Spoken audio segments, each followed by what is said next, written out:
Gue kan pengen banget suatu saat nanti kayak ke luar negeri lah, wisata arsitektur gitu, Eh, ke Jepang atau Eropa, atau mungkin nanti juga bisa ke Cina atau ke Taiwan gitu. Lalu ada rekomendasi nggak kalau misalnya arsitektur tradisional di Taiwan, lu rekomendasiin kemana? Atau mungkin yang arsitektur modernnya lu rekomendasiin kemana? hmm, kalau arsitektur tradisional yang di Taiwan itu tuh ada satu hotel di Taipei itu namanya tuh Hmm. ini kalau misalnya itu namanya The Grand.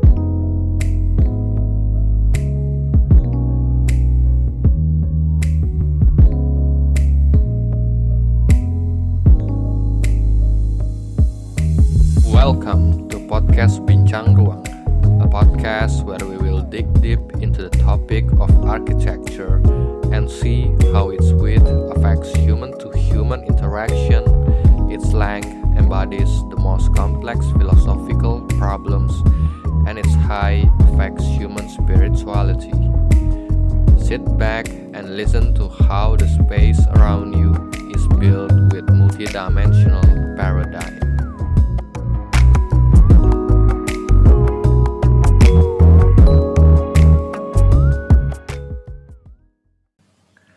Oke, selamat datang di podcast Bincang Ruang. Kali ini gue bersama seorang tamu. Mungkin bisa perkenalkan? Ya, halo, selamat malam. Nama gue Hans, asli dari Jakarta, terus kuliah S1-nya di Parayangan bareng sama si Marco. Terus sekarang Oh, lagi di Taiwan buat lanjut kuliah. lagi di Taiwan ya? Yo, Lu udah berapa lama jadi di Taiwan? baru 9 bulan. Oh, 9 bulan. Udah mau setahun ya berarti? Iya, hampir. Iya, udah hampir mau setahun. Terus gimana pengalamannya selama di Taiwan? Oke sih, kita apa tuh bahagia di sini soalnya nggak Bahagia ya? perlu physical distancing dan bla bla bla. Oh, Cuman kalau summernya panas banget soalnya di sini. oh di situ ada berapa musim? 4 sih. Di sini nggak ada Oh, salju sih, cuman kalau winter sama fallnya sih menurut gue cukup itu sih, cukup kenceng anginnya. cukup kenceng ya? Hmm. Berarti lu 9 bulan sudah merasakan 3 musim berarti? Iya. Satu musim Bahkan lagi 4 apa yang bahkan, belum ngerasain? 4 bahkan. Karena kan Oh, udah 4? itu kan gue nyampe di Taiwan tuh Februari, terus Februari kan masih winter.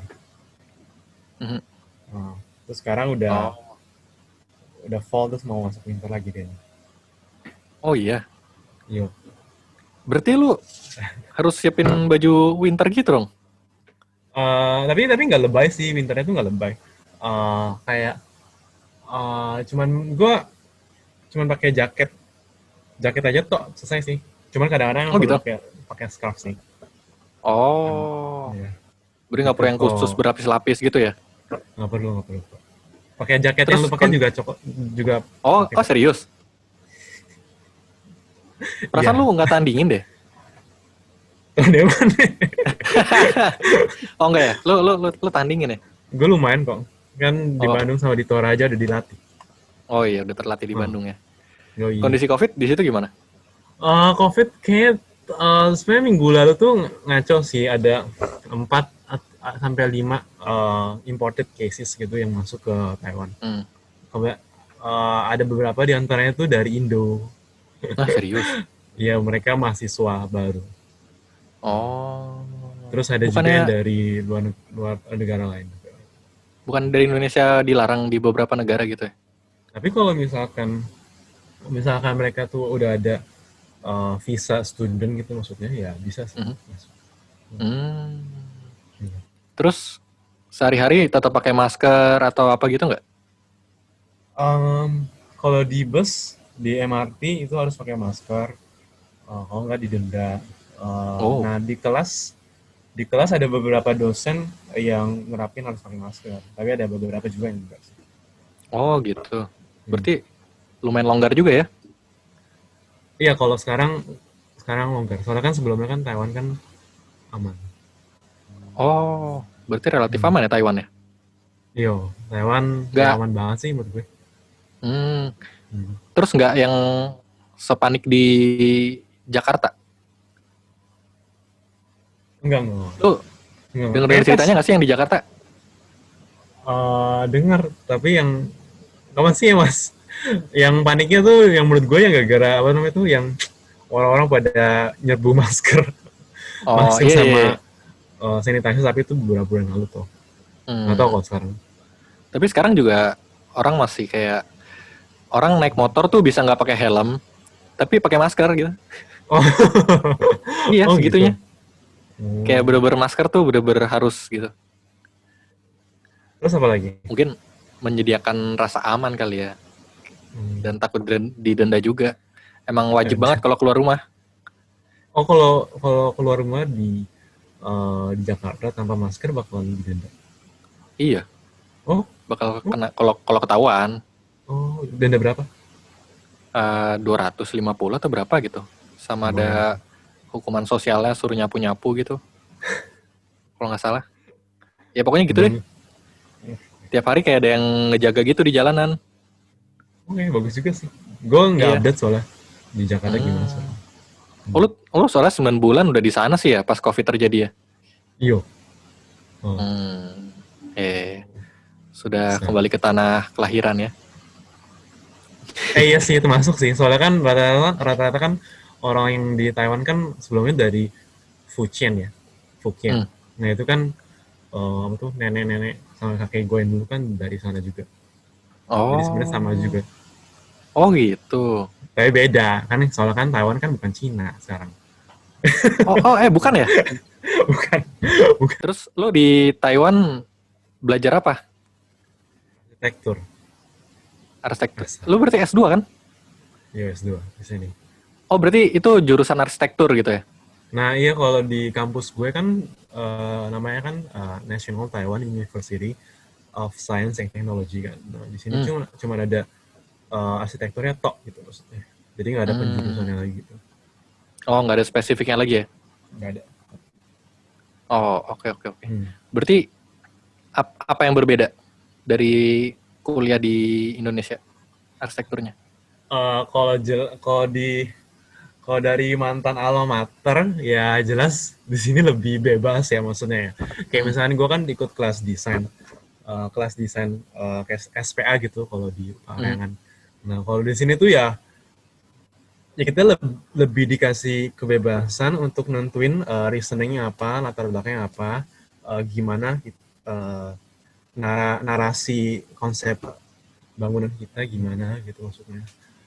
Sehingga tuh kalau pas di Parayangan kan ya kuat banget kan ya prinsip-prinsip Hmm. DKC, apa tuh Hmm. namanya, orientasi kemana, aksis kemana dan Hmm. semacamnya. Nah itu kalau di sini tuh agak ya kalau kita sadar ya kita akan terapin, tapi kalau kita nggak sadar ya itu nanti bisa ditegur sama si profesornya. Oh, Hmm. berarti lebih eksploratif ya? Ya lebih eksploratif gitu sih. Hmm. Ya lebih eksploratif. Menurut lo itu eh, positif apa negatif? Oh ya positif sih kalau ada dasar yang oke sih maksudnya, dan dasarnya itu biasanya kita dapat di S1 kan. Nah kayak dari sini tuh gue bersyukur banget sih pas di Parayangan tuh kuat banget prinsip Hmm. buildable-nya harus bisa dibangun, maksudnya harus bisa dipertanggungjawabin gimana, terus orientasi bangunannya gimana, terus kubahan masanya gimana, terus Hmm. analisanya gimana gitu maksudnya. Walaupun ya cenderung agak bukan agak ya, tapi cenderung didikte gitu maksudnya. Hmm. Sehingga tuh ya mungkin awal-awal tuh pas datang ke uh, kelas desain itu kayak bingung gitu, kayak karena kita harus tentuin sendiri gitu selanjutnya ngapain. Kalau misalkan di Oh. SPA Unpar kan biasanya ya uh, minggu depan tuh bawa analisa dan semacamnya, tapi di Hmm. sini enggak gitu. Ya di sini jadi bagus sih, bisa lebih ekspresif, bisa lebih um, cari um, Jati diri. approach sendiri gitu maksudnya dalam mendesain Oh. gimana, gaya-gaya kita gimana gitu. Hmm. Hmm. Hmm. Hmm. Eh, kan kalau di Indonesia sendiri, kayak bahkan Parahyangan tuh beda sama Tarumanegara. Kalau dulu mungkin yang sering kita bahas, kayak Parahyangan tuh emang terkenalnya teknikal banget ya. Oh. Bangunannya kotak-kotak. Hmm. Terus kalau di Trisakti, Tarumanegara, Binus lebih konseptual. Nah, di Taiwan sendiri gimana? Uh, Kalau dari lihat project anak kelas S1 sih mereka lebih apa ya? Sebenarnya mirip tadi BINUS apa yang lu sebut? Kayak lebih konseptual. Konsepnya kuat gitu. Oh, Tapi oh, less technical. oke. Kalau di sini sih kan profesor gue kalau misalkan di sini ya mereka sih ya masih agak sedikit kotak-kotak tapi lebih konseptual gitu. Jadi digabung kotak dan konseptual. Oh. Tapi kalau misalnya mengenai technical itu ya profesor gue kan dari Portugal. Nah katanya kalau di Oh. Portugal tuh detail banget gitu. Jadi ketika dia ngebimbing anak-anak S1 di kelas desain ya katanya ya kalau kata anak-anaknya sih kalau di sini tuh nggak perlu sampai sedetail itu. Hmm. Mm-mm. Oh, di Portugal sedetail apa? Mungkin sedetail gimana ya? Pokoknya ya sedetail ya. Mungkin kayak di Parahengan, tapi lebih detail lagi lah. Oh, wow. Jadi Eropa ya ya? kayak gambar-gambar kerja gitu dan semacamnya. Mungkin mirip-mirip kayak yang di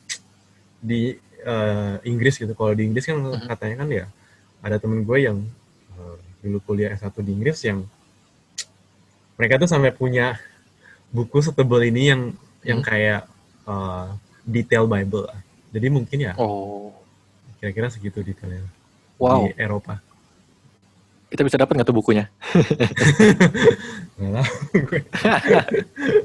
Belum Kayaknya pernah bagus itu. juga tuh bukunya. Ya itu mantep sih kayaknya. Hmm. Eh, apalagi ya? Ayo. Lu kayak kan pasti culture-nya beda, budayanya beda, mungkin Hmm. kebiasaan orangnya beda. Itu berpengaruh nggak ke arsitektur yang apa? Persepsi orang terhadap arsitektur atau pendekatan desainnya antara Indonesia dan Taiwan? Kalau rata-rata sih, rata-rata sih kayaknya ya orang mungkin nggak semuanya ya, cuman Mhm. beberapa sih kayak ya sama juga kayak di Asia gitu. Asia mungkin tuh lebih sulit buat mengekspresikan diri gitu. Hmm. Sehingga kalau dari mahasiswa yang gue tahu ya mereka tuh kadang-kadang approach-nya masih mirip-mirip sama kayak di Indonesia sih maksudnya sih.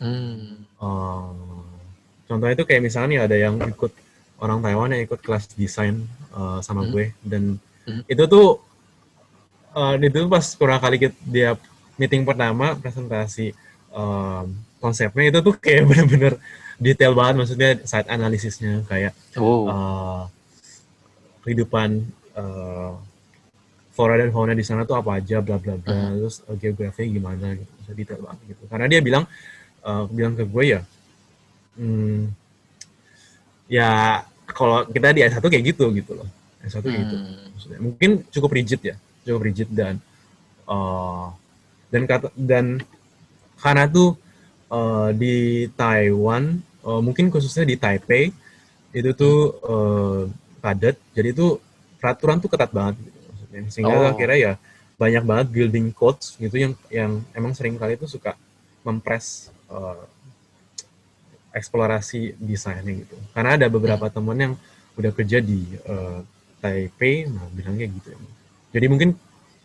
Jadi mungkin situasi itu diterapin pas dosen-dosen ngajar di S1 arsitektur. Hmm. Tadi apa building building Building code. press? Oh, Apa? building code kode bangunan. Oh, building code. Peraturan pemerintahnya gitu ya? Di situ Ya, maksudnya ada peraturan pemerintahnya. oh, di situ ada arsitektur tradisionalnya gitu nggak sih? Apa sama kayak Cina apa gimana? Ada sih. Maksudnya tapi dia tuh agak kalau Taiwan tuh kayak arsitektur tradisionalnya mungkin contohnya di bangunan perumahan sama bangunan worship gitu si wihara. Nah kalau Uh, misalkan wihara ini tuh em, Kalau di Taipei itu jarang ya, tapi kalau di selatan Taiwan itu lebih banyak gitu. Khususnya di kota Tainan. Nah, waktu itu Mhm. ada teman dari Shanghai yang pergi bareng gue ke daerah selatan di Taiwan ini. Terus Mhm. katanya tuh ya ini tuh wihara di Taiwan tuh beda banget gitu maksudnya. Karena tuh mereka lebih condong ke arah aliran Konfusius kan. Oh. Nah itu gue nggak tahu aliran Konfusius itu apa. Tapi itu jatuhnya ya jadi banyak banget ornamennya gitu. Ornamen naga-naga di atap. Terus warnanya itu Mmm. kuning, hijau, biru juga ada, merah juga ada gitu maksudnya. Nah kalau di Mmm. Cina katanya itu lebih simpel gitu. Dari segi warnanya kebanyakan merah gitu. Tok. Mmm. Terus jarang ada ornamen gitu. Ornamen naga-naga di atap-atap gitu. Oh. Itu kalau Viara sih. Tapi kalau misalkan yang perumahan tradisionalnya tuh ada sih di dekat kampus gue. Waktu gue sempat datang, ya rata-rata ya mungkin mirip ya. Pertama-tama tuh ada hmm, gerbang, ada pagarnya, gerbangnya. Mhm. Terus masuk-masuk tuh langsung courtyard gitu, benar courtyard. Nah jadi tuh langsung ada masa satu, masa dua, masa tiga. Mhm. Mmm. Itu mungkin kayak kelenteng kali ya? Iya. Mmm. Oke oke. Pertama kali lu nyampe Taiwan, pertama kali lu masuk, universitasnya, ada pengalaman unik nggak? Yang, "Oh nih, nggak gue temuin di Indonesia," gitu? Oh, oh,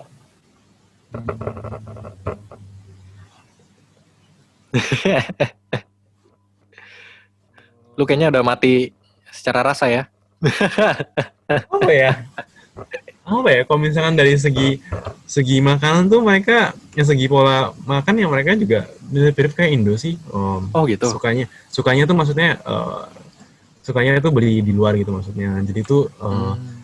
mereka tuh jarang masak atau jarang bisa masak gitu. Kalau di Indo kan Mmm. juga sama kan. Apalagi banyak GoFood, GoGrab. Oh, itu Nah, keluarga lu terus aja kali? enggak kok. Kayaknya enggak deh. Oke oke. Terus terus? Terus ya eh apa lagi ya? Om, Tapi cara cara mengajarkan arsitekturnya, oh oke oke oke. oh, kayak gitu-gitunya, kayak lu ada momen kayak, eee, "Oh ternyata gini ya di Taiwan," gitu? Kayak mirip-mirip ya. Mirip-mirip ya? Karena om, karena karena kadang-kadang tuh dosen di Indo gitu maksudnya ya sama Mhm. juga kayak dosen di Taiwan gitu mas. Karena tuh mereka ya sebentar ya kuliah misalkan di Eropa, di Belanda atau di Amerika gitu. Maksudnya. Akhirnya tuh jadi Mhm. ya ngajarnya tuh mirip-mirip gitu. Uh, hmm, iya sih kayaknya sih iya sih. Oh, Mmm. iya sih iya sih. Right. Oh ya, Hmm. tadi lanjutin yang arsitektur tradisional, Hmm. kayak gua kan pengen banget suatu saat nanti kayak ke luar negeri lah, Eh, wisata arsitektur gitu, eh, ke Jepang atau Eropa, atau mungkin nanti juga bisa ke Cina atau ke Taiwan gitu. Lalu ada rekomendasi nggak kalau misalnya arsitektur tradisional di Taiwan, lu rekomendasiin kemana? Atau mungkin yang arsitektur modernnya lu rekomendasiin kemana? hmm, kalau arsitektur tradisional yang di Taiwan itu tuh ada satu hotel di Taipei itu namanya tuh Hmm? itu ini kalau misalnya itu namanya The Grand Hotel. The Grand Nah The Grand Hotel. Hotel tuh jadi tuh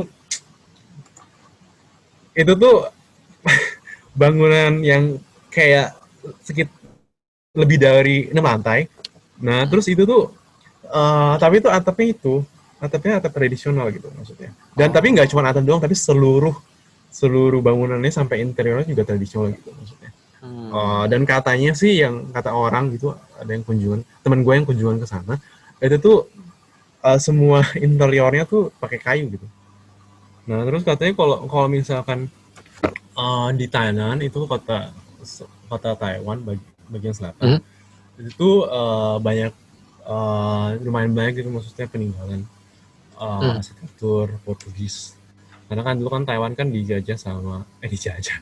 Gimana ya dijajah juga Taiwan tuh juga, juga kayak menerima dengan baik. Oh gitu. Jadi tuh maksudnya ya ada yang uh, Portugis datang, terus kalau nggak salah tuh sempat juga Spanyol datang juga. Terus tapi Portugis lebih kuat influence-nya. Terus terakhir tuh Hmm. Jepang. Nah makanya tuh arsitektur di Taiwan itu tuh antara arsitektur Taiwan mirip-mirip sama Cina, mirip-mirip dari Cina. Terus ada juga yang lebih ke Jepang. Terus sama juga yang Portugis gitu maksudnya. Nah yang Portugis tuh banyak benteng benteng gitu maksudnya itu di kota Hmm. Tainan. Hmm. Berarti sebenarnya nyampur secara culture juga dong. Ada pengaruh-pengaruhnya Iya, juga berarti. iya. Kayak misalkan tuh Jepang paling pengaruh sih maksudnya sih sama Taiwan sih. Karena sampai sekarang Oh. pun Taiwan sama Jepang tuh temenan baik.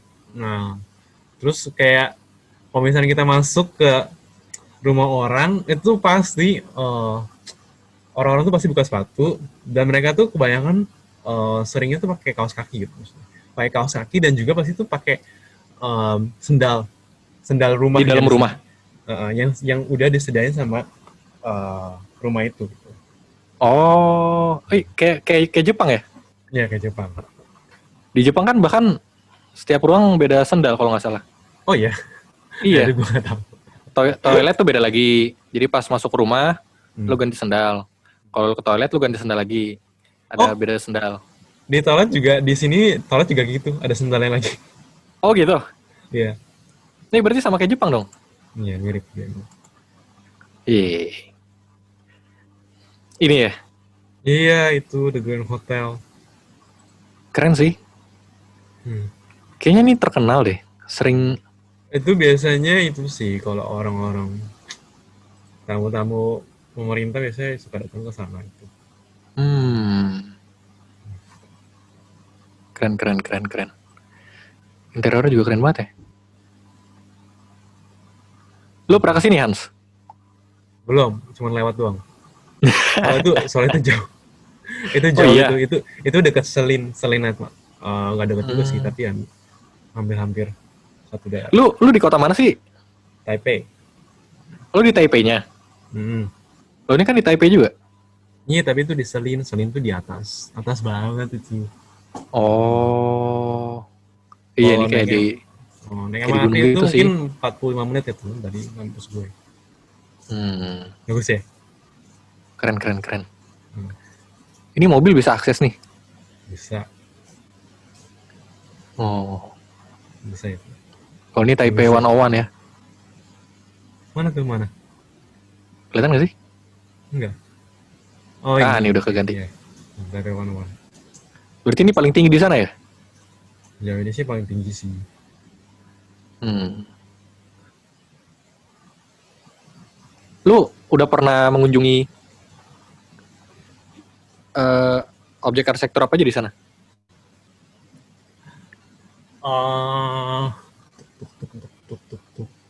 Ah, kebanyakan sih pertama tuh ada yang library-nya si Toyo Ito. Nah, itu Mhm. kan di kampus NTU. Coba Hmm. lu buka Ko Chenfu deh. Ko Toyo Ito. Ko Chenfu. Toyo. Kelihatan nggak? Oh. Iya, yeah, yeah, yeah. Oh, nih.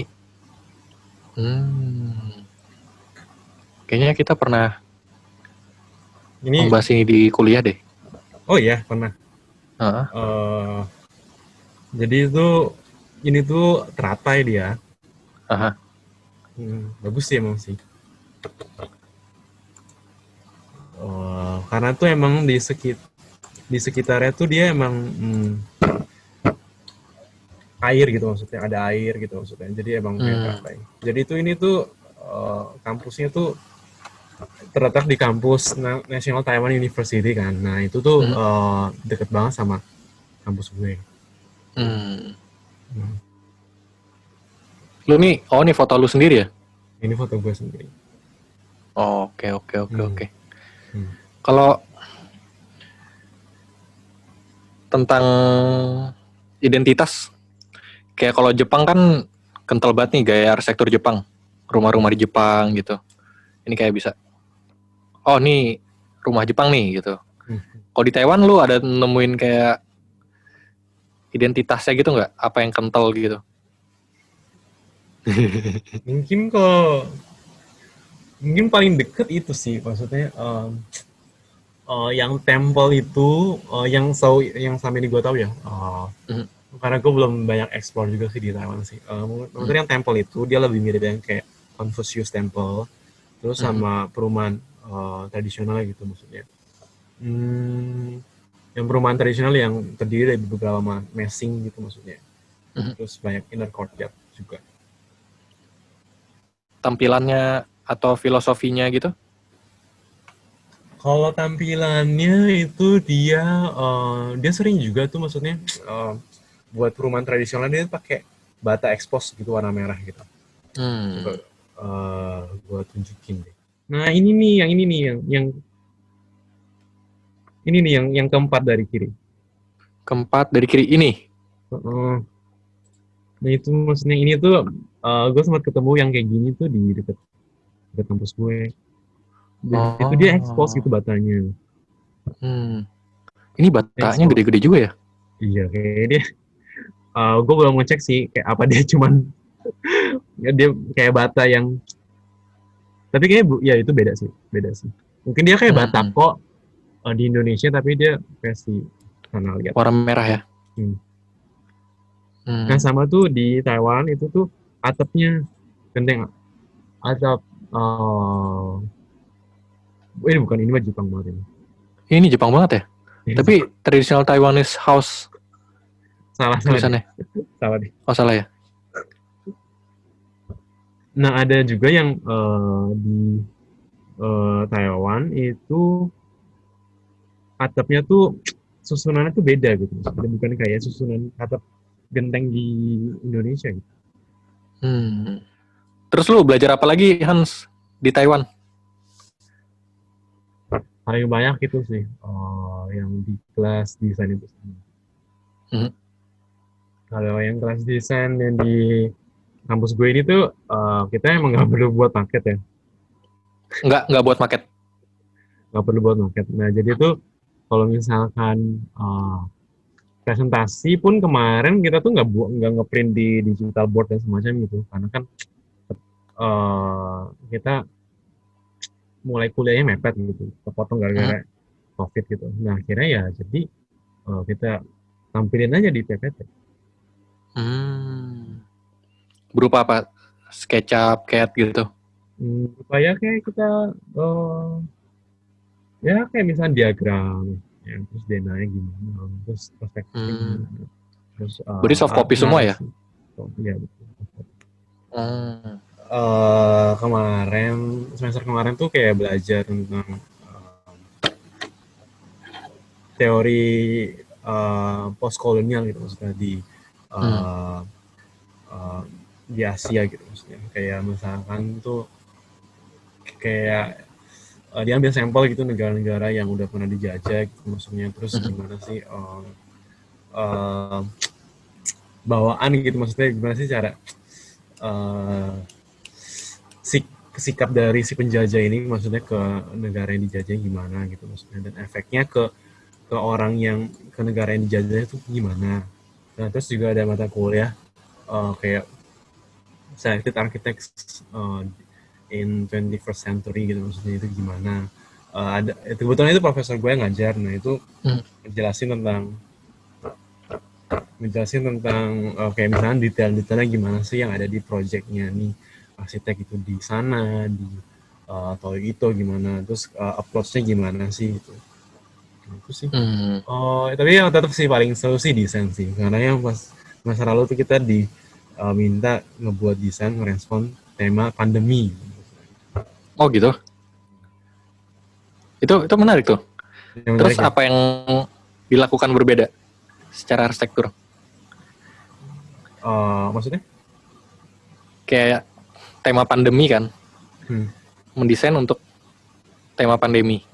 Hmm. Itu ada nggak sih solusi secara arsitektur gitu? untuk menangkal pandemi gitu? Uh, ada. Maksudnya mungkin gak direct ya, yang pasti sih. Karena sih diaper tuh bukan solusi yang direct juga. Nah, kalau misalkan gue tuh sempat propose, maksudnya ya efek sosial yang disebabkan dari orang-orang yang mungkin OTG atau maksudnya um, orang apa sebutannya tuh, maksudnya yang orang Tanpa gejala?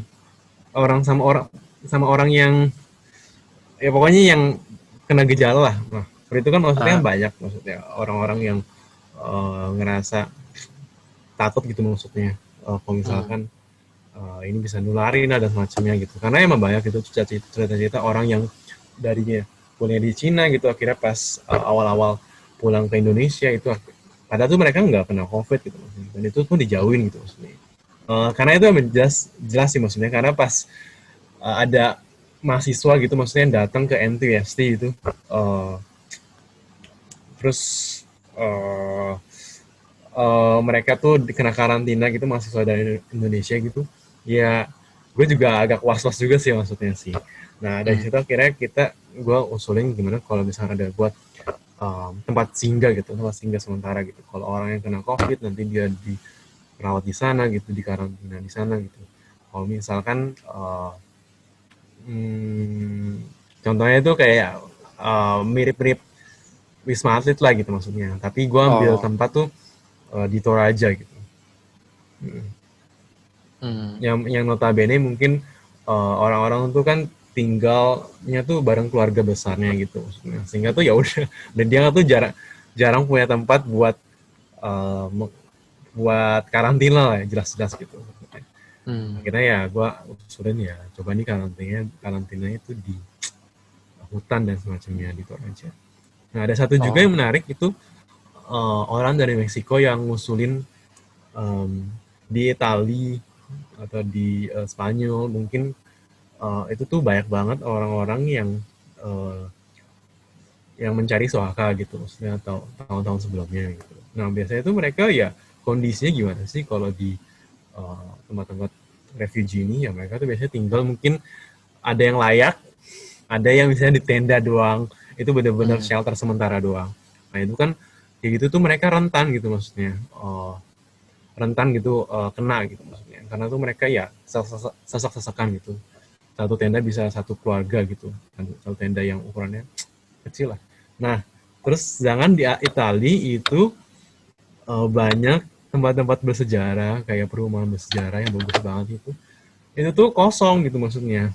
Orang-orang tuh pada nggak mau tinggal di sana karena mahal biayanya gitu. Bahkan tuh karena saking kosongnya dan Italia tuh mau promosi di tempat gitu. Air, jadi tuh ada cerita tuh Airbnb itu ngebayar orang yang tinggal di mana tuh, di tempat-tempat yang bersejarah ini.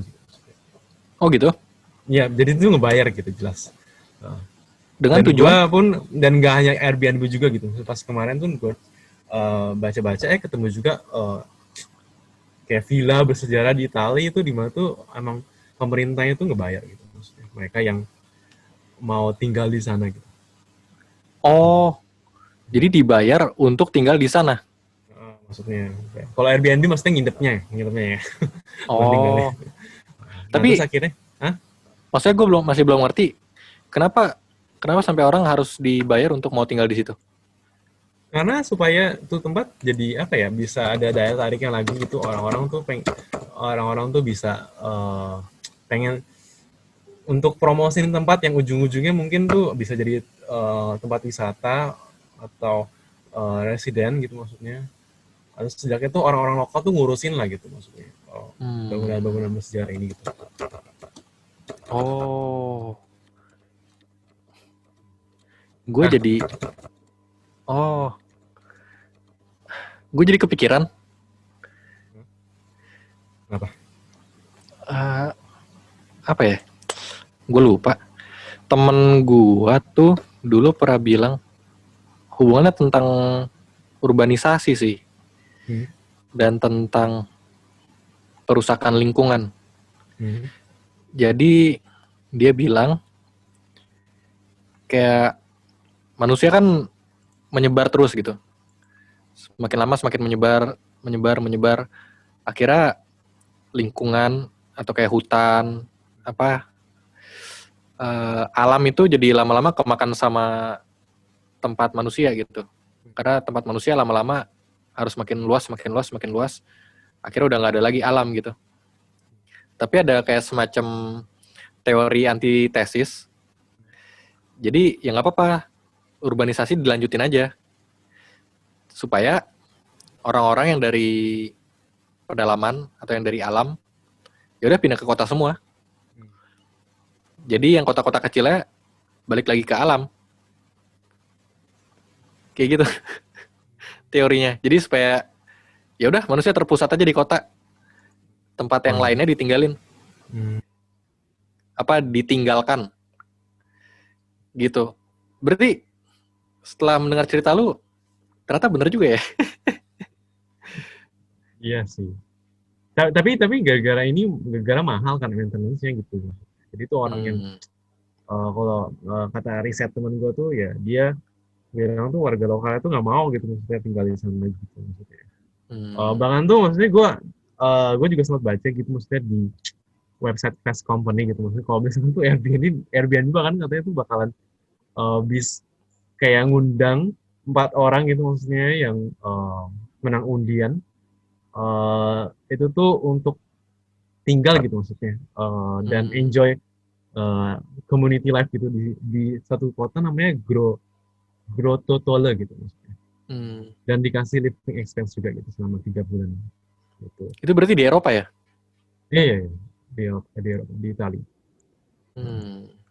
Gue nggak tahu. Problemnya emang beda ya bakal terjadi di. Kenapa? Oh iya, sama temen gue ini akhirnya ini kan banyak yang kosong. Akhirnya nih dia propose gue mau bikin housing modul rumah di mana tuh para refugee ini tuh bakalan tinggal di ini di kota-kota yang tertinggal ini. Gokil sih maksudnya. Jadi tuh ya ini rumah tuh kayak ada cangkangnya gitu. Nah tinggal nanti tuh di insert rumah yang terbuat dari rangka modul gitu maksudnya. Nah nanti refugee tinggal di sana gitu.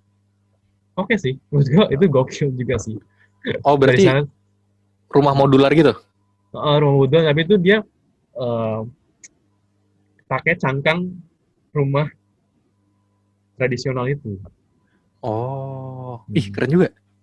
Keren juga sih, maksudnya kayak, oke, berarti dia tuh tackle 2 masalah gitu, maksudnya pertama masalah refugee, terus juga kedua tuh masalah perumahan bersejarah yang tertinggal. Keren itu. Menarik sih, maksudnya dari situ bisa belajar.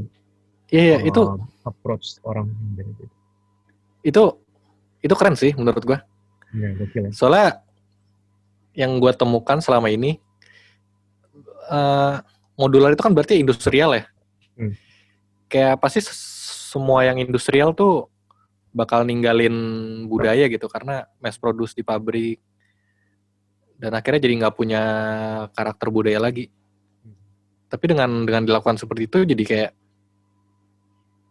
ya jadi menarik juga sih.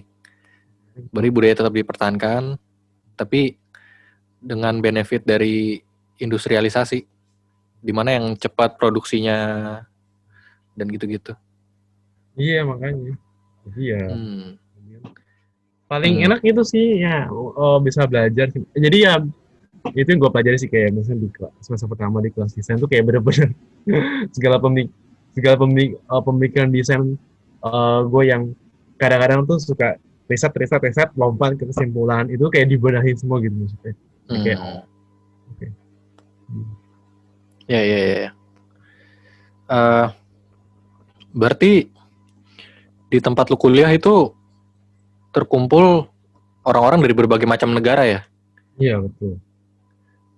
Berarti bukan cuma Taiwan, kayak multinasional university gitu ya?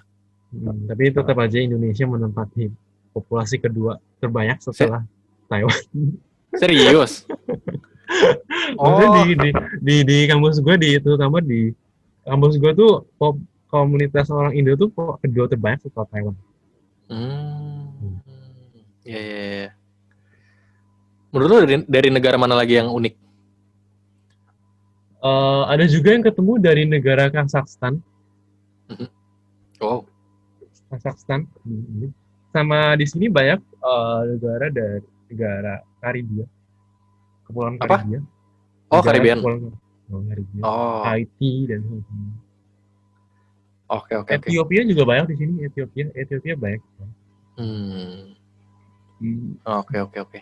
Menarik juga berarti ya ketemu berbagai macam negara dan mungkin pendekatan arsitekturnya mungkin beda-beda, pemikirannya beda-beda. Ya. Uh, gue punya satu pemikiran Hmm. kayak sekarang kan internet dan uh, sharing informasi semakin cepat gitu ya. It means lebih tidak eksklusif, tidak secluded lagi, Hmm. dan informasi bisa tersebar secara cepat dari berbagai negara ke seluruh dunia gitu. Dan gue berpendapat bahwa itu juga bisa mempengaruhi arsitektur, dan semakin lama arsitektur bakal balik lagi ke international style gitu. Hmm. Karena kayak misalnya gue di Indonesia, gue bisa ngelihat arsitektur di Eropa, gue bisa lihat arsitektur di Cina, gue bisa lihat arsitektur di Jepang, gue bisa lihat arsitektur di Mesir, dan itu tentu akan, walaupun gue tidak mau mencontoh, tapi karena sudah masuk informasinya ke dalam otak gue, itu pasti akan mempengaruhi cara gue mendesain kan. Hmm. Karena gue paling nggak sudah melihat nih, oh ternyata ada yang kayak gini ya. Dan itu gue di Indonesia. Kayak gue bayangin semua orang di negara-negara lain juga mengalami hal yang sama gitu. Mereka bisa lihat arsitektur di negara yang lain, bisa di mana-mana bisa lihat, dan saling mempengaruhi, akhirnya saling akulturasi gitu. Dan gue berpendapat lama-lama nih bakal jadi international style lagi gitu. Lama-lama orang menjadi struggle untuk mencari identitas dalam arsitekturnya lagi gitu. Lu sebagai orang yang mungkin sudah merasakan kuliah di luar Indonesia dan mungkin sudah melihat berbagai macam orang dari berbagai negara yang ikut kuliah di sana, menurut lu pendapat lu gimana tentang hal itu? Secara singkatnya, pengaruh Pengaruh pengaruh banget sih sebenarnya sih. Pengaruh informasi banget. yang cepat terhadap arsitektur. Nah, gitu. Pengaruh banget sih maksudnya. Itu gue setuju sih maksudnya dari yang gue tuh punya gut kalau misalkan tuh emang makin kesini tuh yang orang tuh paling sulit dicari tuh authenticity maksudnya. Sehingga tuh uh, semakin dekat ke identitas mereka, semakin otentik gitu. Kalau misalkan sedangkan ya di sini kita proses mendesain gimana sih? Kita langsung cari ke internet gitu maksudnya. Dan internet yang kita cari apa sih? Kalau kita di Pinterest atau Art Ya, Daily, ya, ya. Design, Design Boom dan semacamnya gitu. Maksudnya, atau enggak kayak misalkan nih project di kelas desain sekarang tuh ya memang hotel gitu, youth hostel di daerah pantai ya, gitu kan. Maksudnya kita langsung cari beach hotel atau beach hostel atau youth hostel gitu. Kira ya keluar. Tapi dari situ sebenarnya itu gue sadar ya penting banget pembekalan sejak dini sih. Pembekalan Pembekalan akan sejak dini. Maksudnya kalau misalkan ini lagi ngomongin tentang pas gue ngedesain di Toraja gitu maksudnya untuk kelas desain gue sebelumnya.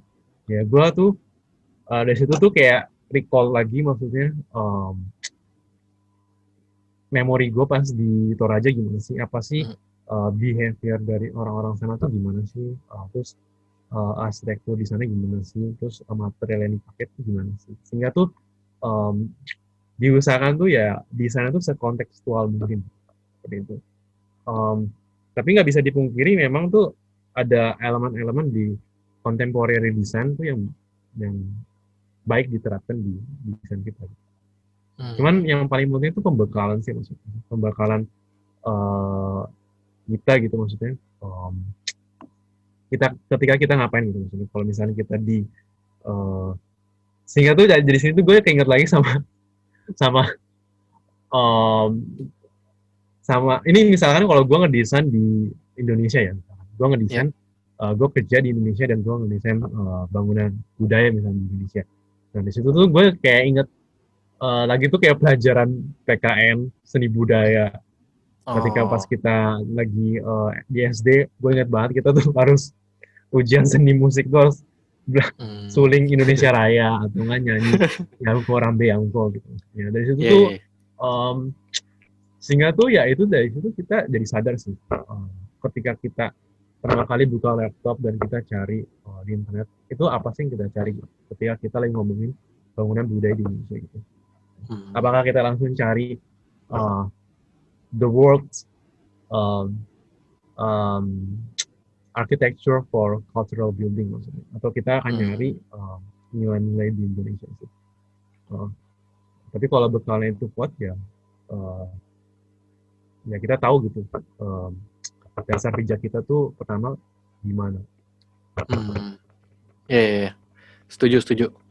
Kayak karena informasi sudah banyak, sekarang skill yang diperlukan adalah gimana kita mengkurasi informasi yang kita cari kali ya. Gitu. Oke. Mungkin kita sudah di penghujung acara. Ya cepet ya. Kira-kira cukup, cukup. Yang tadi aja kan udah 40 menit. Yang sebelum Oke, ini. Batas mantap. waktunya kan. Mantap. Kira-kira ada nggak yang mau lu ceritain lagi atau mau lu jelaskan lagi yang mungkin belum gue tanyakan? Oh, nggak boleh lupa. Menurut gue ya, arsitektur di Taiwan tuh ngasih plek bisnis gitu. Hmm. Constraint-nya tuh uang gitu. Dan Hmm. um, kebanyakan tuh yang ngebikin kayak bukan arsitek volunteer ya, orang konstruksi gitu bikin gitu. Kayak contohnya tuh di mana tuh di Taipei aja gitu maksudnya, di perumahannya gitu. Itu tuh yaudah yang kita lihat tuh apa sih? Volunteer tuh